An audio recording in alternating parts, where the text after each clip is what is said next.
اعوذ باللہ من الشیطان الرجیم بسم اللہ الرحمن الرحیم اللہم صل علی محمد وآل محمد وعجل فرجہم۔ السلام علیکم ورحمۃ اللہ وبرکاتہ۔ ہماری گفتگو چل رہی تھی وحی کی حقیقت کے بارے میں اور اس پر اٹھنے والے شبہات کا جواب۔ تو ہم نے اس سے پہلے وحی کے جو لغوی اور اصطلاحی معانی ہیں ان پر ہم نے گفتگو کی۔ اس کے بعد اس کا جو پہلا شبہ تھا کہ انہوں نے کہا تھا کہ حقیقت میں وحی میں یہ جو فرشتہ یا دین یا احکام یا قرآن کتاب اس کے بس نام رکھے گئے ہیں، اس کا غیب سے کوئی تعلق نہیں ہوتا۔ تو اس کا ہم نے جواب دیا۔ اسی سے دو ملتے جلتے شبہات ہیں جو مشہور ہیں اور کافی لوگ جو ہیں اس میں ٹریپ بھی ہو جاتے ہیں کہ ماشاءاللہ یہ بہت اچھی تفصیل ہے جس سے دین کی بنیادیں ہل کر رہ جاتی ہیں اور انسان آہستہ آہستہ دین سے دور ہو جاتا ہے۔ یہ دوسرا اعتراض جو ہے یہ مستشرقین کی طرف سے اٹھایا جاتا ہے عموماً، اور ہمارے مسلمان جدت پسند جو ہیں روشن خیال وہ بھی اس میں گرفتار ہو جاتے ہیں۔ مستشرقین کہتے ہیں کہ جو عموماً یہ جو غیر مسلم لوگ ہوتے ہیں یا غربی لوگوں نے جو تحقیقات کی ہیں، خود تو غیر مسلم تھے لیکن انہوں نے اسلام پر تحقیقات کی ہیں اور اپنی نظر پیش کی ہے، تو ان لوگوں کو عموماً مستشرقین کہتے ہیں۔ یہ گمان کرتے ہیں، ان کا خیال ہے کہ وحی ایک ایسا الہام ہے جو خدا کی طرف سے نہیں بلکہ خود پیغمبر کے نفس سے، یعنی اس کے نفس سے افاضہ ہوتا ہے، تجلی پیدا کرتا ہے۔ خارج سے ہم جو کہتے ہیں یعنی غائب سے، خدا کی طرف سے جو وحی نازل ہوتی ہے اس کے منکر ہیں، بلکہ وہ کہتے ہیں کہ یہ جو ہے تجلیات نفس پیغمبر جو ہے جو افکار اور اعلیٰ قسم کی ظرفیت کے نفس کی شراکات اور ان کا جو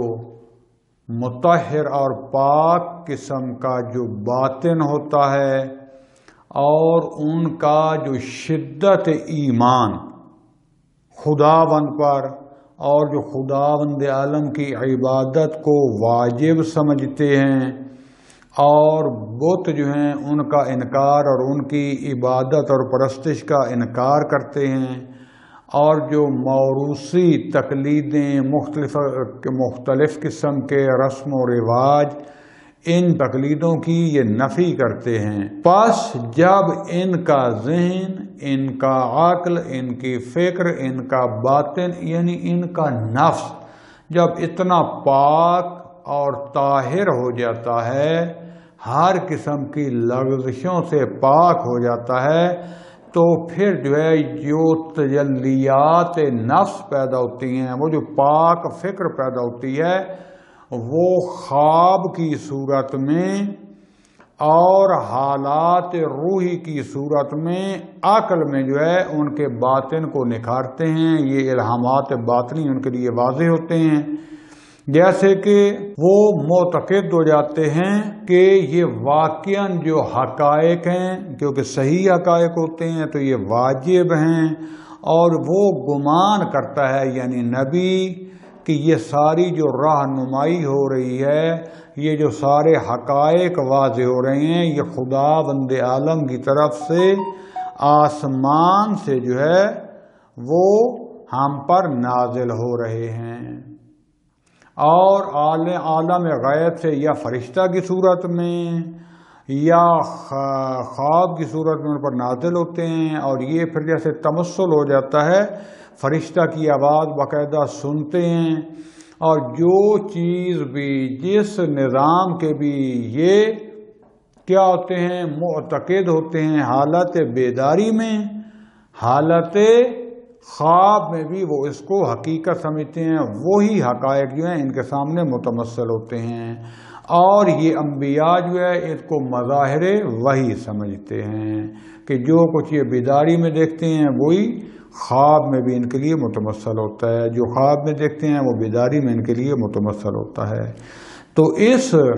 نظریے کے طرفدار جو ہیں وہ خلاصہ کلام کے طور پر یہ نظریہ پیش کرتے ہیں کہ پیغمبران کی صداقت میں کوئی شک نہیں ہے، جو کچھ وہ سنتے ہیں ہم اس کے بارے میں شک نہیں کرتے، واقعاً وہ سنتے ہیں، لیکن وہ کہتے ہیں کہ ہمارا نظریہ یہ ہے کہ اصل میں اس کا منبع خود ان کا نفس ہوتا ہے، نہ یہ کہ عالم غیب سے خدا کی طرف سے کوئی چیز ان کے اوپر جو ہے ماورائے مادہ سے ان پر نازل ہوتی ہو، بلکہ یہ سارا ان کے تجلیات کی یہ جھلک ہوتی ہے۔ یہ ان کا جو ہے انہوں نے تفصیل کی ہے، یہ فرضیہ بنایا ہے۔ اب پہلے والے سے کیا ہے؟ پہلے والے میں تو یہ کہتے تھے اصلا یہ سارا کچھ جو ہے نا یہ نابغہ قسم کے انتہائی ذہین فتین ہوتے ہیں، تو یہ جو کچھ بھی اصول بناتے ہیں پھر اس کو نام دے دیتے ہیں وہی فرشتے، یعنی خدا نخواستہ عالم غیب کی اور خدا کے علاوہ ہر چیز کی نبی کی تکذیب کر رہے تھے۔ یہ نبی کی تکذیب نہیں کرتے، لیکن کہتے ہیں نبی یہ ہوتے ہیں۔ یہاں پر ہے کہتے ہیں کہ ضروری نہیں اللہ ان کو جو نبی بنائے، بلکہ یہ اس مقام پر پہنچے ہوتے ہیں خدا بند عالم پر ایمان رکھتے ہوئے عبادات کے ذریعے کہ خود ان کے نفس سے جو تجلیات پیدا ہوتی ہیں روحی، تو یہ اس کو وہی سمجھتے ہیں۔ اتنا ان کو جو ہے ان پر یقین ہوتا ہے کہ یہ سمجھتے ہیں شاید کو فرشتہ آتا ہے، یہ خدا بند عالم پر نازل کرتا ہے، لہذا یہ بھی وہ نبوت کا اس معنی میں انکار کر رہے ہیں۔ البتہ یہ کہتے ہیں کہ جھوٹ نہیں بولتے، جو کچھ ان کے سامنے حقائق ہوتے ہیں وہ سمجھتے یہ ہیں کہ یہ وحی ہے اور فرشتہ آیا ہے اور اللہ کی طرف سے ہے، ورنہ حقیقت میں یہ ان کے پاک نفس کی تجلیات ہوتی ہیں۔ تو یہ نظریہ جو تھا یہ غرب میں اکثر جو ہے وہ مطرح کرتے ہیں، اور جو سادہ قسم کی اور یہ جو روشن فکر لوگ ہمارے ہوتے ہیں نوجوان تازہ ان کو یہ واقعا بہت اچھا جو ہے لگتا ہے کہ ہاں حقیقت یہ ہے، کہ کوشش کرتے ہیں کہ اس سے اسلام کی بھی جو ہے شکل اور وہ بچ جائے گی باڈی، اور ہم جدت پسند جو ہیں روشن خیال جو ہیں ہماری روشن فکری بھی جو ہے اس میں کیا ہو جائے گا، اضافہ ہو جائے گا۔ البتہ جو اہل تحقیق ہیں وہ کاملاً درک کرتے ہیں کہ یہ فرضیہ جو انہوں نے بنایا ہے یہ کوئی نئی بات نہیں ہے، یہ وہی فرضیہ ہے، وہی باتیں ہیں جو اعراب حضرت محمد مصطفیٰ صلی اللہ علیہ وآلہ وسلم کے اوپر جو الزامات لگاتے تھے، جو اشکالات کرتے تھے، جو بہتان لگاتے تھے، وہ بھی یہی کہتے تھے کہ یہ جو شریعت ہے، یہ جو اس کو میٹھے میٹھے خواب آتے ہیں نا، خود یہ سوچتا ہے اور اسی سے شریعت بنا کے لے آتا ہے، پھر کہتا ہے وہی ہے، فرشتہ آیا ہے، اور جو کچھ بھی اس کے ذہن میں آ جاتا ہے بات، وہ کہتے تھے کہ اس کو عجیب و غریب جو خواب آتے ہیں، تو وہ جو کچھ بھی اس کے سامنے تجلی بنتی ہے تو وہ کیا کرتے ہیں، اس کو اپنے آپ کو نبی سمجھ لیتا ہے اور اس کو غیب سے اس کو دیتا ہے رابطہ۔ لہذا قرآن مجید نے جو ہے وہ سورہ انبیاء کی آیت 5 میں اس کو اس طریقے سے بیان کیا ہے ان کفار و مشرکین کی حالت کو، جو یہ انبیاء پر حضرت محمد مصطفیٰ صلی اللہ علیہ وآلہ وسلم کے اوپر یہ تہمت لگاتے تھے، بہتان لگاتے تھے۔ قرآن مجید کہتا ہے بسم اللہ الرحمن الرحیم بل قالوا اضغاث احلام بل افتراہ بل هو شاعر فَلْيَأْتِنَا بِآیَةٍ كَمَا أُرْسِلَ الْأَوَّلُونَ، یہ کہتے تھے، یعنی قرآن حکایت کر رہا ہے کہ بل قالوا، بلکہ انہوں نے کہا، یعنی جو کفار و مشرکین جو تھے انہوں نے کہا اضغاث احلام، کہ یہ جو اشفتہ قسم کے خواب ہوتے ہیں نا، جو عجیب و غریب ایسے ہم کہتے ہیں ڈراؤنے اور مختلف قسم کے جو خواب آتے ہیں جن کا حقیقت سے تعلق نہیں ہوتا، اشفتہ فارسی میں لفظ استعمال ہوتا ہے، انسان جیسے پریشان حال خواب دیکھتا ہے اور مختلف قسم کے، کہتے ہیں اضغاث و احلام، یہ اس طرح کے خواب ہیں، یا میٹھے میٹھے بھی جو اس کو کہہ سکتے ہیں، اس کے مختلف اصطلاحیں استعمال ہوتی ہیں۔ اس کے بعد کہتے ہیں بل افتراہ، بلکہ کہتے ہیں خواب نہیں، یہ خود اس کو کہتے ہیں نا خود بافتے، خود بناتا ہے بیٹھ کے۔ پھر کہتے ہیں بل هو شاعر، جب قرآن کا مقابلہ نہیں کر سکتے تھے ان کے لیے کلام قرآن مجید عجیب و غریب تھا، کہتے تھے بل هو شاعر، یہ ایک شاعر ہے، شعر و شاعری کے اعلیٰ مرتبے پر یہ فائد ہے، یہ مفہوم البتہ بیان کر رہا ہوں میں ترجمہ نہیں، بل هو شاعر، وہ شاعر ہے۔ فَلْيَأْتِنَا بِآیَةٍ، تو یہ کہتے تھے کہ اگر جو ہے یہ واقعاً جو ہے سچا نبی ہے، تو یہ کیا کرے، ہمارے لیے ایک نشانی معجزہ آیت لے کر آئے، کما ارسل الاولون، جیسے کہ پہلے والے جب سے ان کو دے کر معجزہ یا آیت بھیجی گئی تھی، حالانکہ یہ خود قرآن معجزہ تھا، خود رسول خدا صلی اللہ علیہ وسلم نے ان کو بے شمار معجزات دکھائے، سب انبیاء سے زیادہ معجزات دکھائے، لیکن دیکھ کر بھی کبھی کہتے تھے یہ جادوگر ہے، کبھی کہتے تھے یہ مجنون ہے، کبھی کہتے تھے شاعر ہے، کبھی کہتے تھے، بہرحال تہمتیں لگاتے تھے۔ تو یہ وہی والے جو ہے بہتان ہیں جن کو یہ ایک میٹھی اور اچھی زبان میں جو ہے یہ دہرا رہے ہیں، اور قرآن مجید جو ہے اس فرضیے کو رد کر رہا ہے اور اس امر پر تمرکز کر رہا ہے، تاکید کر رہا ہے کہ وہی جو ہے یہ خدا بند عالم کی طرف سے نازل ہوتی ہے۔ خدا بند عالم سورہ نجم کی آیا 1 سے 5 میں فرماتا ہے، بسم اللہ الرحمن الرحیم، وَالنَّجْمِ إِذَا هَوَى مَا ضَلَّ صَاحِبُكُمْ وَمَا غَوَى وَمَا يَنطِقُ عَنِ الْهَوَىٰ إِنْ هُوَ إِلَّا وَحْيٌ يُوحَىٰ۔ خدا نے فرماتا ہے قسم ہے اس ستارے کی کہ جب وہ ٹوٹ کر گرتا ہے، ہوا نیچے کی طرف آتا ہے، مَا ضَلَّ صَاحِبُكُمْ وَمَا غَوَىٰ، تمہارا صاحب یعنی یہ تمہارا ساتھی حضرت محمد مصطفیٰ صلی اللہ علیہ وآلہ وسلم کی بات ہو رہی ہے، نہ تو یہ منحرف ہے اور نہ ہی اس نے اپنے راہ کو گم کیا ہے، اپنے مقصد کو بھی اس نے گم نہیں کیا۔ وَمَا يَنطِقُ عَنِ الْهَوَىٰ، اور یہ اپنی ہوا و ہوس سے بالکل کلام نہیں کرتا، نہیں بولتا، نطق نہیں کرتا، جو کچھ بھی ہے یا ڈائریکٹ وحی ہوتی ہے یا وحی کے اصولوں کے مطابق بولتا ہے، ان ہوا الا وحی یوحیٰ، یہ جو کچھ بھی بولتا ہے یہ نہیں ہے مگر یہ ہے کہ وحی ہوتی ہے جو اس کی طرف نازل کی جاتی ہے۔ صاف قرآن مجید جو ہے۔ اسی طریقے سے سورہ نجم کی آیہ 11 میں خدا بند فرماتا ہے، بسم اللہ الرحمن الرحیم، ما کذب الفؤاد ما رأى، جو کچھ بھی اس نے یعنی رسول خدا صلی اللہ علیہ وآلہ وسلم نے دیکھا ہے، ما کذب الفؤاد، تو ان کا دل اس میں شک و تردید اور اس کو کذب نہیں کرتا، یعنی صحیح طریقے سے جو کچھ دیکھا ہے صحیح طریقے سے اس کو درک کرتے ہیں۔ البتہ یہ دیکھنا بھی باطنی آنکھوں سے ہے، کیونکہ وحی کے بارے میں جو ہے یہ رویت غیر کاذب ہے، یعنی حقیقی ادراک ہے، جو کچھ بھی درک کی ہے حقیقت کو درک کی ہے، ایسا نہیں ہے کہ فقط نفس کے جو ہے وہ تجلیات ہیں، صرف یہ خواب ہیں۔ اسی طریقے سے خدا بند عالم سورہ نجم کی آیہ 17 میں فرماتا ہے، بسم اللہ الرحمن الرحیم، ما زاغ البصر وما طغى، کہ اس کی آنکھیں، اس کی آنکھ ہرگز منحرف نہیں ہوئی اور اس نے طغیان نہیں کیا، یعنی جو کچھ بھی دیکھا ہے وہ حقیقت ہے۔ لہذا یہ تعبیر جو ہے یہ کنایہ از رویت ہے، یعنی رویت دیکھنے سے اس کو کنایہ لیا جا رہا ہے، یعنی جو کچھ بھی رسول خدا صلی اللہ علیہ وسلم نے دیکھا یہ درک کیا ہے وہ عین حقیقت ہے، وہی ہے، امر موہوم نہیں ہے، اس کے وہ اشفتہ خواب نہیں ہیں۔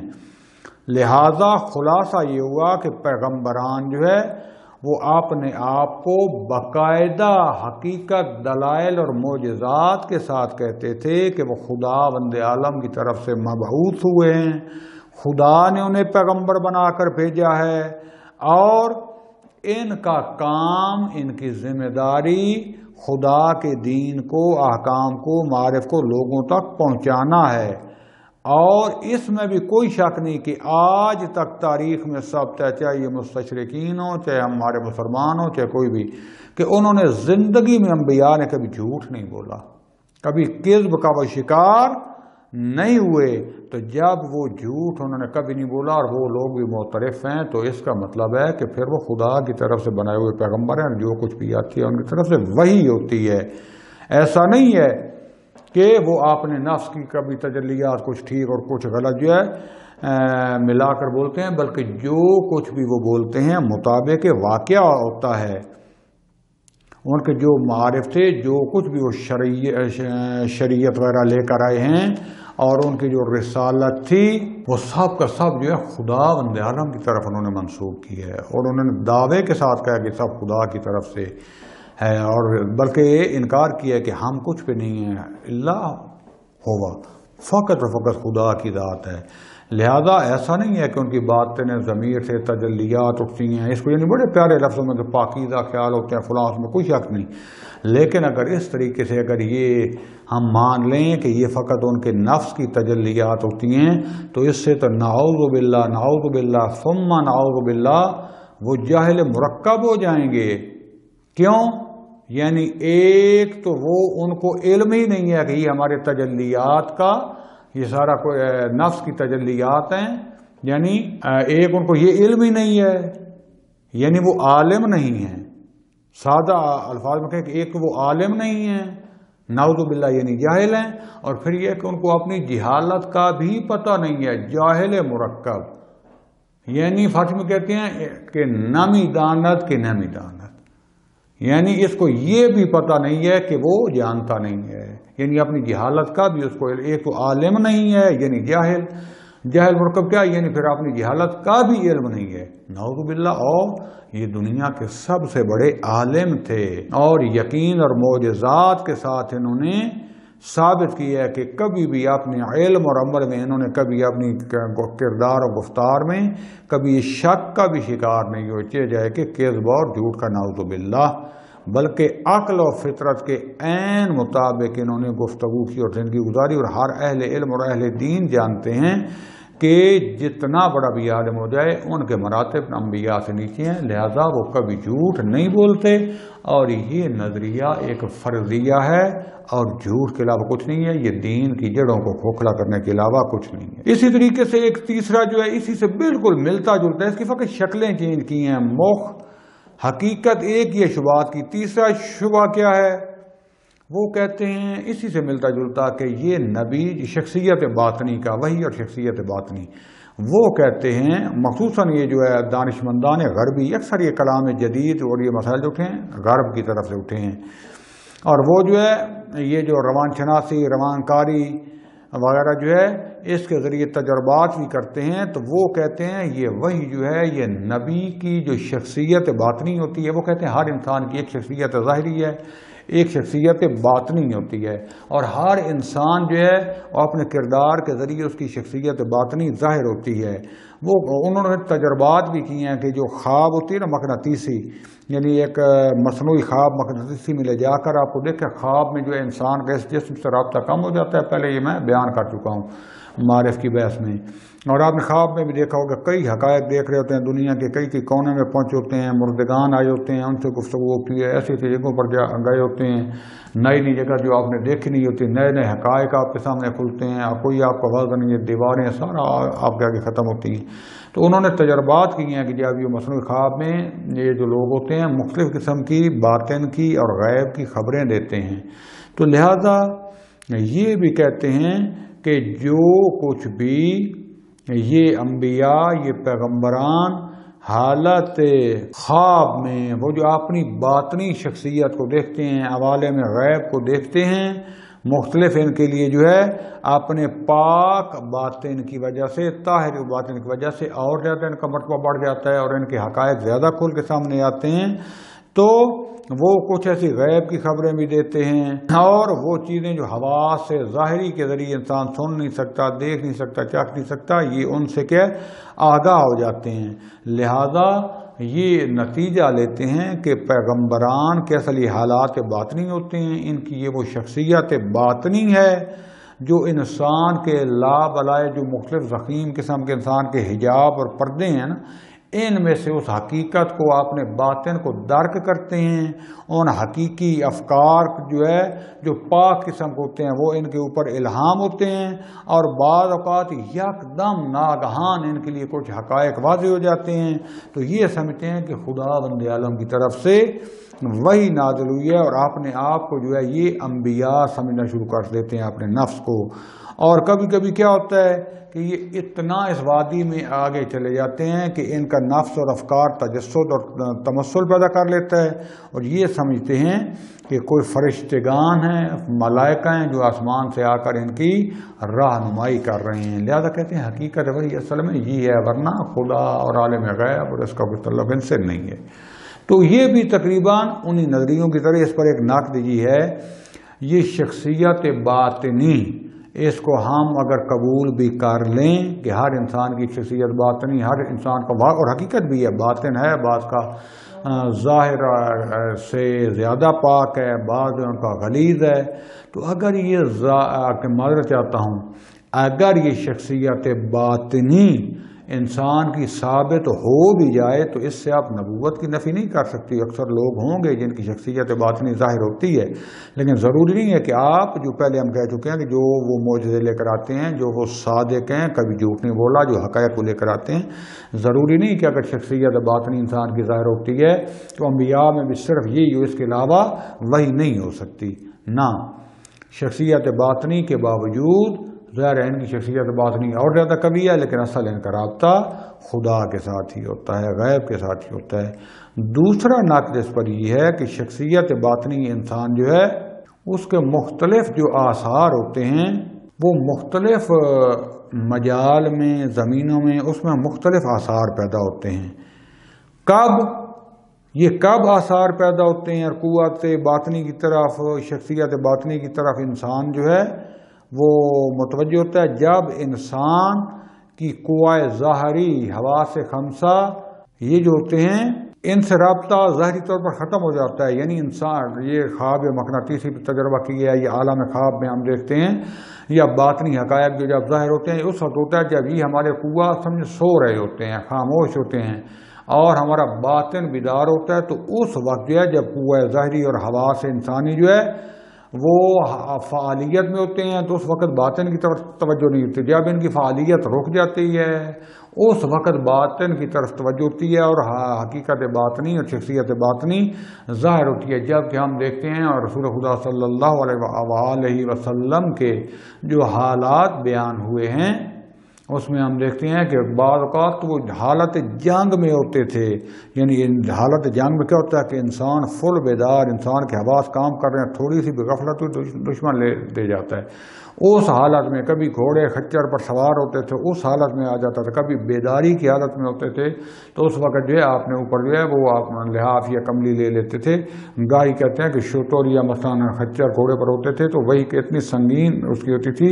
کہ اس کا پیٹ گھوڑے یا خچر کا زمین پر لگنے لگ جاتا تھا۔ حالت جنگ میں جو ہے بعض کا، حالت خطبے میں، نماز میں، مسجد میں، عین بیداری کی حالت میں اور فعالیت کی حالت میں جب یہ اعضائے ظاہری کام کر رہے ہوتے تھے تو ان پر یہ وحی نازل ہوتی تھی۔ جبکہ یہ شخصیت باطنی جو ہے اس کا ظہور کب ہوتا ہے؟ جب یہ حواس ظاہری جو ہوتے ہیں یہ فعالیت چھوڑ دیتے ہیں، جیسے انسان سویا ہوا ہو یا بے ہوش ہو، اس طریقے سے۔ لہٰذا یہ سارے کے سارے فرضیے غلط ہیں، اور حقیقت وحی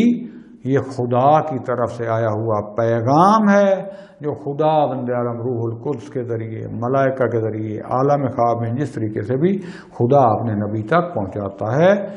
لہٰذا یہ سارے فرضیے باطل ہیں اور حقیقت وحی وہ اللہ کی طرف سے آیا ہوا پیغام ہے۔ فعلاً وحی کی بحث میں یہیں پر ختم کرتا ہوں۔ کل اگر خدا بند عالم نے توفیق دی تو ہم اسی شبہات کے جواب میں ہم عصمت کی بحث شروع کریں گے کہ پیغمبر اور نبی، انبیاء جتنے بھی ہوتے ہیں، رسول ہوتے ہیں، حتی ائمہ علیہ السلام بھی، وہ بعد میں امامت میں بحث آئے گی علیحدہ سے۔ فعلاً انبیاء کی بحث ہے کہ یہ معصوم ہوتے ہیں، ان سے کوئی غلطی اور اشتباہ نہیں ہوتا، کیونکہ مسلمانوں میں ہمارے بعض فرق اور ہمارے بعض برادران جو ہیں وہ کہتے ہیں کہ وحی کی حالت میں تو یہ معصوم ہوتے ہیں، لیکن نبوت سے پہلے اور اپنی نبوی زندگی کے علاوہ عام زندگی میں ان سے غلطیاں بھی ہوتی ہیں، جبکہ ہم اس کا انکار کرتے ہیں۔ اگر یہ ثابت ہو جائے تو پوری نبی کی شخصیت ہی زیر سوال چلی جائے گی۔ کیسے ہمیں معلوم ہوگا کہ یہ غلطی جو کی ہے نعوذ باللہ انہوں نے شخصیت نبوی میں کی ہے، یہ شخصیت غیر نبوی میں؟ بہرحال یہ عصمت کی بحث انشاءاللہ کل سے، البتہ فعلاً یہ ساری ایسے مختصر بحثیں چلیں گی۔ علیحدہ سے جو امامت کی،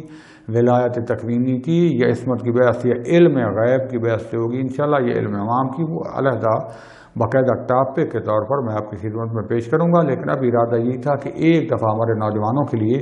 عقائد کا مختصر مگر جامع دورہ ہو جانا چاہیے، اس کے بعد انشاءاللہ کچھ جو مہم ترین ٹاپک ہیں ان کو تفصیل سے خدا نے زندگی دی تو بیان کیا جائے گا۔